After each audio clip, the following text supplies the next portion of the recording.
తన మనసుకు ఏమీ అర్థం కాని ఈ లోకంలో ఎవరూ అర్థం చేసుకోలేని మనుషుల మధ్య అగమ్య గోచరంగా తిరుగుతున్న ఈ నిర్భాగ్యుణ్ణి చూడండి. ఇతన్ని ఇలాగే వదిలేద్దామా?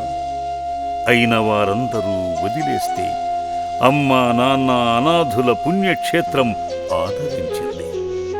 సొంత బిడ్డకు మళ్ళీ సపర్యలు చేసి పరిశుభ్రమైన మనిషిగా తయారు చేసి ఆశ్రయమిచ్చి ఆదుకుంది. ఇలాంటి ఎందరో అభాగ్యులను ఆదుకుందాం రండి.